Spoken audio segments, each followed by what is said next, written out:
बाद देखिए अब ये दूसरा महात्मा आ रहा है, वो भी यज्ञ कर रहे हैं। और जब श्री राम, क्योंकि उनकी समस्या यही थी कि राक्षसों का वध अपने पुरुषार्थ से वे नहीं कर पा रहे, उसकी चर्चा मैंने कथा के पहले दिन में कही थी। ये अनुराग यज्ञ, कौन सा यज्ञ कर रहे? पद राग जाग चहो कौशिक जो कियो हो, व्याख्या भूल नहीं गए। तो वे जब आते हैं महाराज दशरथ से कहते, अनुज समेत देहु रघुनाथा, निश्चर वध में हो बसना था, मुझे आपके 2 पुत्रों की आवश्यकता है। और महाराज दशरथ ने, महात्मा जी पधारे, बड़े प्रसन्न हुए। पर जहां सुनी राजा अति अप्रिय बानी, हृदय कंप मुख दुति कुम्हलाने, उनका महाराज चौथेपन पायो सुतचारी, विप्र वचन नहीं कहे विचारी। वृद्धावस्था में 4 पुत्र मिले और सब सुत प्रिय मोहि प्राण किनाए, पर राम देत नहीं बनई गोसाई। उन्होंने तर्क भी प्रस्तुत किया कि आपकी समस्या अगर राक्षसों का वध है तो सेना मांग लीजिए हमसे। मांगहु भूमि धेनु धन कोसा, सर्वस आज देव सरोषा। उन्होंने प्रश्न भी उठाया, महाराज आप कैसे समाधान खोज रहे हैं? कहां निश्चर अति घोर कठोरा, कहां सुंदर सुत परम किशोरा।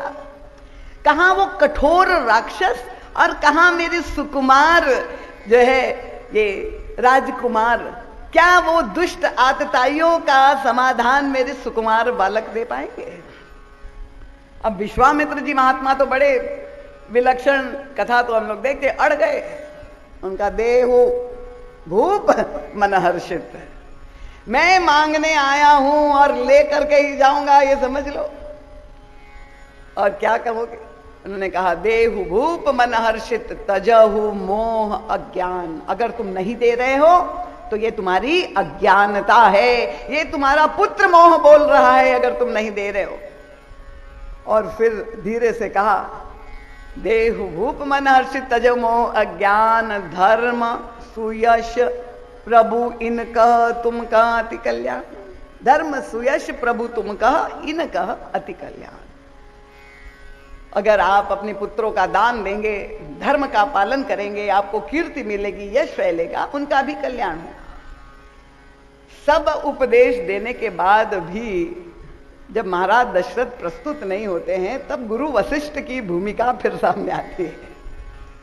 और गोस्वामी तुलसीदास जी ने लिखा, तब वशिष्ठ बहुविधि समुझावा, नृप संदेह नाश कर पावा। महाराज दशरथ के मन में जो संशय था, जो पुत्र मोह था, गुरुदेव ने सत्संग और उपदेश किया, समझाया। अब गोस्वामी जी तो इतना ही लिख के चले गए, पर कैसे समझाया होगा, क्या कहा होगा, ये तो केवल हमारे गुरुदेव युग तुलसी ही समझ पाए। क्या कहा मत में, यही परम पूज्य महाराज श्री का वैशिष्ट है। मानस के सारे अंतर्भाव महाराज श्री जिस तरह से हमारे सामने रखते हैं। गुरु वशिष्ठ ने दशरथ जी को बुला के पूछा, राजन याद कर लो उस दिन को जब पुत्र के अभाव में तुम दुखी थे। महाराज दशरथ को याद दिला दिया। देखिए ये मनुष्य का स्वभाव है, बहुत जल्दी भूलता है, तो बार बार याद दिलाना पड़ता है।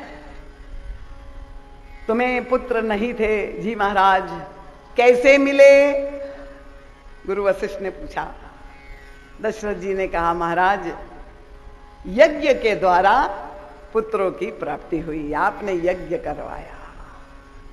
अब समझ में आया गुरु वशिष्ठ कितने दूरदर्शी थे। देखिए कामना उस समय थी, उसको यज्ञ के साथ क्यों जोड़ा था? कामना है, पर वो कुशल समर्थ पूर्ण सद्गुरु कौन है कि कामना को नकारना नहीं है, पर कामना को धर्म के साथ जोड़ देना है। कोई सिद्धि चमत्कार नहीं, आकाश में से लेके फल दे दे। उन्होंने पद्धति बताई, इसलिए मैं कहती हूं मानस का मार्ग अनुकरणीय है। उनका राजन याद कर लो, पुत्र के अभाव से तुम दुखी थे, यज्ञ के द्वारा तुम्हें 4 पुत्र मिले। जी महाराज। और तब कहा कि एक दूसरे महात्मा का यज्ञ संकट में है, जब 4 मिले हैं तो आधा तो दे करके देखो, 2 तो दे दो। और साथ में चतुर भी कितने थे, क्योंकि मनुष्य के स्वभाव को तो जानते हैं, गुरुदेव से अधिक कौन जानता है। मनुष्य को अगर कोई कहे कि पैसा दो तो दान नहीं देगा, पर कहेगा उधार दो, ब्याज के साथ लौटाएंगे तो तुरंत दे देगा। तो गुरु वशिष्ठ ने वही मानव कमजोरी का लाभ लिया। उन्होंने कहा तुम दे करके देखो, लाभ में ही रहोगे, क्योंकि वो तो अंतर्यामी त्रिकालज्ञ जानते थे आगे क्या होने वाला है। इसी यात्रा में तो विवाह होने वाला है। और वास्तव में हुआ भी वही कि जब महाराज दशरथ 4 पुत्रों का विवाह जब हो गया और 4 पुत्र वधुओं के साथ जब लौट करके आए, तो फिर दशरथ जी ने याद दिलाया, देख लो मेरी तुमने मानी, 2 दिए थे, 8 ले करके आ गए। तो विश्वामित्र जी भी यज्ञ कर रहे हैं, और उस यज्ञ को भी पूर्णता, जो अनुराग यज्ञ, भक्ति पाने के लिए जो यज्ञ कर रहे हैं, वो भी भगवान श्री राम के द्वारा हो। अब ये जो तीसरा यज्ञ जिसकी चर्चा हो रही, जहां पर हमारी ये प्रसंग अहिल्या का उद्धार का आता है, महाराज जनक, वो भी विश्व का उस समय की महानतम विभूति, वो भी यज्ञ कर रहे हैं। यद्यपि उस यज्ञ का वर्णन शास्त्र में कहीं नहीं मिलता है। और उनका उद्देश्य क्या है कि ये जो जनक नंदिनी है, श्री सीता जी है, क्योंकि उन्होंने देख लिया कि एक अवतार हुआ है और उनका उन्हें समर्पण करना है। अब ये आप समझ लीजिए, श्री सीता जी का प्राकट्य कैसे हुआ। देखिए, पहले भगवान राम के प्राकट्य को तो हमने देख लिया, श्री सीता जी का प्राकट्य कैसे हुआ वो भी कथा आप समझ लीजिए। हम उनको लीला में कहते हैं कि ये जनक नंदिनी है, पर ये तो बहुत पहले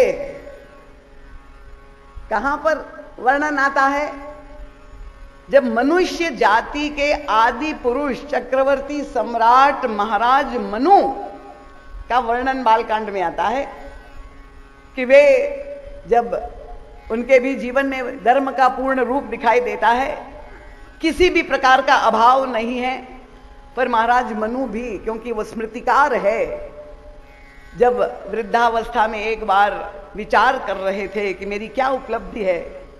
हमारे अनिल जी आए, पूरा जीवन बैलेंस शीट बनाते रहते हैं।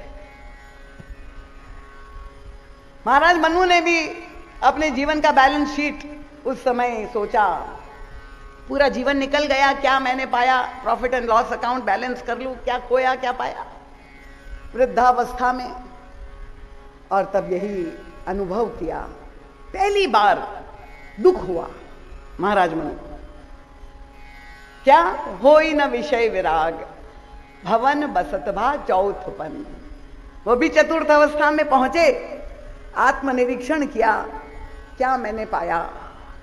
मैंने अपने कर्तव्यों का पालन किया, धर्म का पालन किया, पर प्राप्त क्या किया, हृदय में एक रिक्तता, sense of vacuum, sense of incompleteness. सब कुछ तो है मेरे पास, सारे आज्ञाकारी पुत्र है, पत्नी है, मंत्री है, राज्य धन धान्य है, प्रजा प्रसन्न है, सब कुछ है, फिर भी एक अधूरापन है, खालीपन है अंदर। और सावधान साधक थे, होई न विषय विराग, भवन बसत भा चौथपन, हृदय बहुत दुख लाग, जन्म गयो हरि भगति बिदु। जो अंतःकरण की रसमयता चाहिए, वो भगवान की मंगलमयी भक्ति प्राप्त करने का तो मैंने कोई प्रयास ही नहीं किया। सुख के छोटे छोटे कण प्राप्त करने में ही पूरा जीवन पुरुषार्थ करता रहा, व्यतीत हो गया। पर वो कैसे प्राप्त हो, ना मोक्ष का प्रयास किया। तो उन्होंने कहा कि मेरे हृदय में वैराग्य तो है नहीं, तो ज्ञान का अधिकारी हूं ही नहीं, मोक्ष कहां से मिले। क्या कहा, कोई बात नहीं, वैराग्य नहीं है, पर मैं बुद्धिपूर्वक त्याग तो कर सकता हूं। निर्णय कर दिया कि नहीं, ये जो प्रवृत्ति है, राजपाट है, सब का त्याग करके अब मैं इस समय का सदुपयोग करके वन में जा करके तपस्या करूंगा। सब कुछ छोड़ दिया। आप घबरा मत जाइए कि हमें भी छोड़ने को कह रहे हैं, अभी आप करते रहिए, पहले समझ तो लीजिए। और वन में जाके तपस्या करते, घोर तपस्या। साथ में शत्रुपा जी को भी ले गए, अकेले नहीं। उद्देश्य था, क्योंकि उन्हें मालूम था उन्हें क्या चाहिए। तपस्या 55,000 वर्षों तक की, और तब उनके समक्ष प्रभु प्रकट हो गए नैमिषारण्य की भूमि में, दिव्य दर्शन। और परम प्रसन्न होकर प्रभु ने कहा, महाराज मनु, देखिए ये केवल महाराज मनु का उल्लेख केवल सनातन धर्म में ही, हमारे आदि पुरुष ही नहीं है मनुष्य। मैंने कहा नाम मनु से ही मनुष्य हम सब बने हैं। आपको इस्लाम धर्म में कुरान में भी महाराज मनु का उल्लेख मिलता है, और बाइबल में भी नोआ के नाम से मनु का, इसलिए मैंने वो दृष्टांत लिया है। तो महाराज मनु के समक्ष भगवान प्रकट हो गए, और मनु गदगद हो गया कि श्री राम के रूप में प्रभु सामने दिखाई दिए। पर आश्चर्य उनके चेहरे पे, क्योंकि अकेले नहीं थे, उनके साथ वाम भाग में एक देवी भी उपस्थित थी। अब मनु की यह परिकल्पना थी कि ब्रह्म जब आएगा तो एक रूप में ही उनके समक्ष आएगा, और ये दो रूपों में उनके सामने प्रकट हो। महाराज मनु के चेहरे को देख करके भगवान श्री राम समझ गए, और तब उन्होंने कहा, मनु ये जो देवी मेरे साथ है, परिचय इंट्रोडक्शन दिया। कौन है? उनका आदि शक्ति।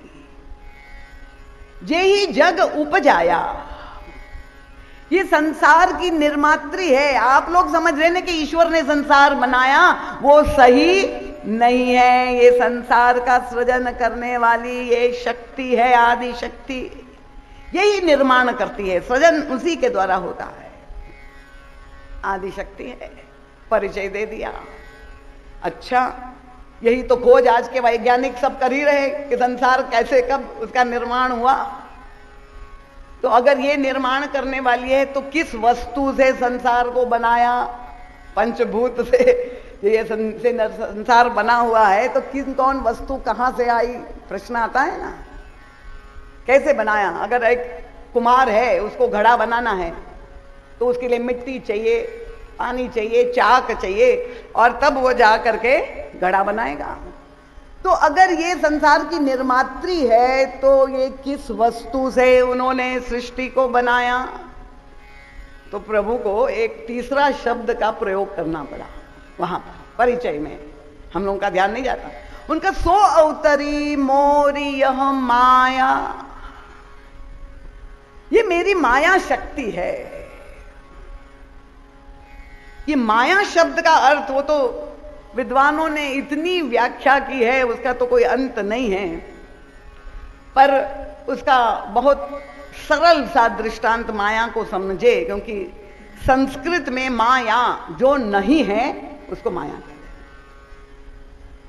पर माया का समझने के लिए जादूगर का दृष्टांत ले लीजिए। जादूगर के शोज होते हैं, कानपुर में भी होते हैं। अब हम जादूगरी से कब प्रभावित होते हैं? हमारे मुरली बजोरिया रोज एक जादू दिखाते रहते हैं कि जो वस्तु सहज रूप से नहीं बनती है उसी को हम जादू कहते हैं। अब आप गए, आपको मंच पे बुला लिया और आपका कान जादूगर ने हिला दिया और उसमें से 2000 के नोट गिरने लगे। कहां से आए? जादू है। देखते हैं ना, इस तरह से थैला खाली है और जो ऐसे फेरा उसमें से कबूतर निकल आया। उनका ये जो मेरी शक्ति है, ये माया शक्ति है। ये कैसे संसार की उन्होंने रचना की, इनका ये माया है। इसकी कृपा के बिना जो तुम चाहते हो वो नहीं हो सकता। क्योंकि मनु से पूछा प्रभु ने, तुम क्या चाहते हो? अब मनु तो बड़ा डर गया। उसने कहा, प्रभु हृदय में कामना तो थी, पर उन्होंने बड़े घुमावदार ढंग से प्रभु के सामने रखा। ये तो साहस नहीं था उनका। प्रभु, चाहो तुम ही समान सुत, आपके जैसा एक पुत्र चाहता हूं। ये तो कह नहीं सकते थे कि आप ही पुत्र बन जाइए। प्रभु ने कहा ये तो बहुत बड़ा कठिन कार्य तुमने मुझे दे दिया, आप उस सरिस खोजो कहा जाए, मेरे जैसा दूसरा मैं कहां से होऊंगा, लाऊंगा तो उनका अच्छा मनो, तो नृप तव तनय होब हम आई, मैं ही तुम्हारा पुत्र बन करके आऊंगा।